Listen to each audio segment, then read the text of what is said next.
15 वर्ष प्रलंबित दिवाणी खटल्यात जुन्नरच्या तहसीलदारांविरुद्ध 10,000चे जामीनपात्र वॉरंट.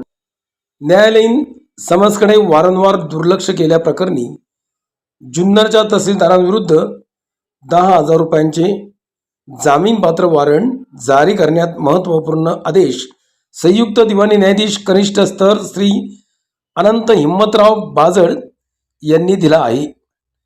नियमित दिवाणी दावा क्रमांक 139/2010 पिराजी भाऊ फुलसुंदर विरुद्ध मस्जिद कब्रस्तान उर्फ इब्राहिम तांबोळी या तब्बल 15 वर्षापासून प्रलंबित असलेल्या खटल्यात हा आदेश पारित करण्यात आला आहे.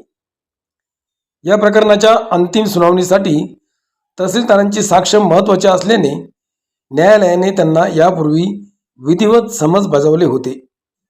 समन्सची सेवा झाल्यानंतर जिल्हाधिकारी कार्यालयातील बैठकीचे कारण देत तहसीलदारांनी एकदा मुदतवाढ मागितली होती. न्यायालयाने ती मुदतवाढ मंजूर करून दुसरी संधी दिली. मात्र त्यानंतरही निश्चित तारखेला ते न्यायालयात हजर राहिले नाही.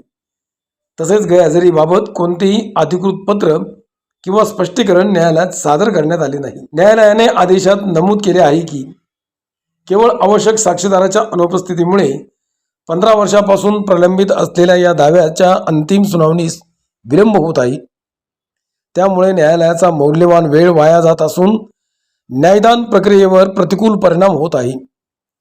दिवाणी प्रक्रिया संहितेतील आदेश 16 नियम 10(3) चा संदर्भ देत न्यायालयाने स्पष्ट केले आहे की समन्स बजावलेल्या प्रत्येक साक्षीदाराने न्यायालयात उपस्थित राहणे ही कायदेशीर जबाबदारी आहे.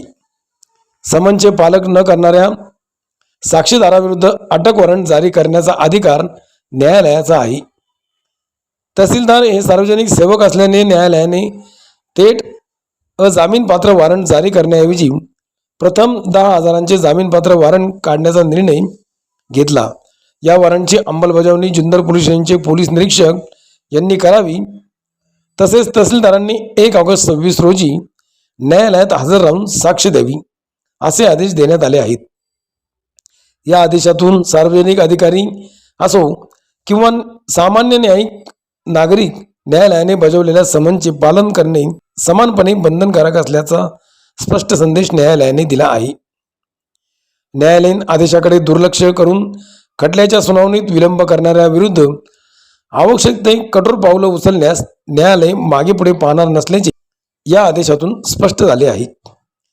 कायदेतज्ञांच्या मते न्यायालयीन प्रक्रियेत साक्षीदारांची उपस्थिती अत्यंत महत्त्वाची असून सार्वजनिक अधिकाऱ्यांनीही न्यायालयीन समन्सचे काटेकोर पालन करणे आवश्यक आहे. जुन्नर न्यायालयाचा हा आदेश भविष्यात अशा स्वरूपाच्या प्रकरणांसाठी महत्त्वाचा न्यायालयीन संदर्भ ठरू शकतो. सुनील अंकुश गडगे. पार्श्वभूमी असे, मी जुन्नर दिवाणी न्यायालयामध्ये पिराजी भाऊ फुलसुंदर हे जे माझे पक्षकार आहेत ते मयत आता त्यांचे वारस रेकॉर्ड घेतलेले आहेत. त्यांच्या वतीने रेमू नंबर 139/2010 हा दावा दाखल केलेला आहे.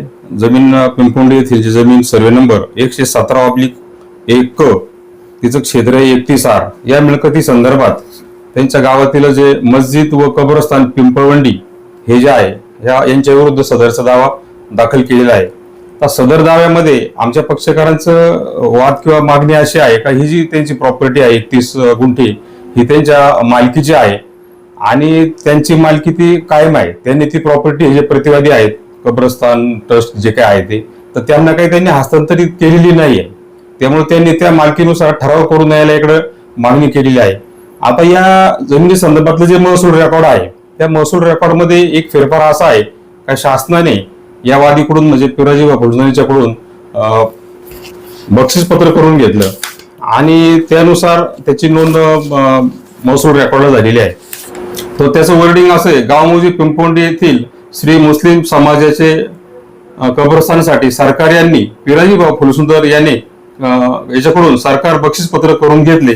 सदर 31 आर जागा ही या बक्षीसपत्राने कायमस्वरूपी मुस्लिम समाजा कब्रस्तान करिता कबूल करून ते बक्षीसपत्र करून घेतलेले आहे. आणि त्याचा हा जो फेरफार झालाय आणि तो फेरफार मंडलाधिकारी यांनी मंजूर केलाय. मंडलाधिकारी ओतूर यांनी 28/11/1987 रोजी.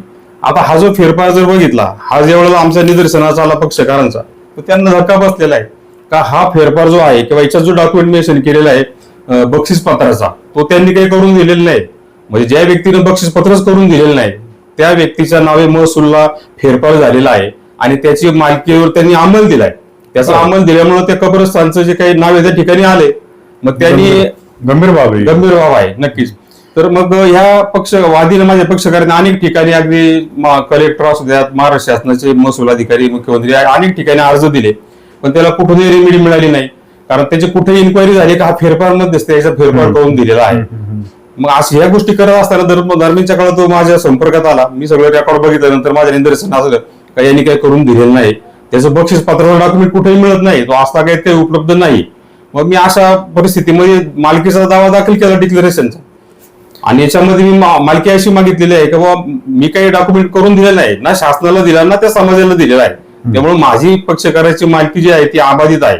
आणि या दाव्याचं कामकाज पुढे सुरू झालं आणि ते प्रलंबित आहे. पुराव्याचं कामकाज चालू असताना पुराव्याच्या कामी आमचं जे म्हणणं आहे, आम्ही शासनाला बक्षीपत्र करून दिलं नाही किंवा समाजाला काही डॉक्युमेंट करून दिलेलं नाही, या अनुषंगाने मग तालुक्याचे महसूल अधिकारी इन्चार्ज म्हणून तहसीलदार साहेब जे आहेत तर त्यांच्या मार्फत साक्ष द्यावी तर तुमच्या महसूल डिपार्टमेंटला या पक्षकारांनी काय डॉक्युमेंट करून दिलेलं आहे.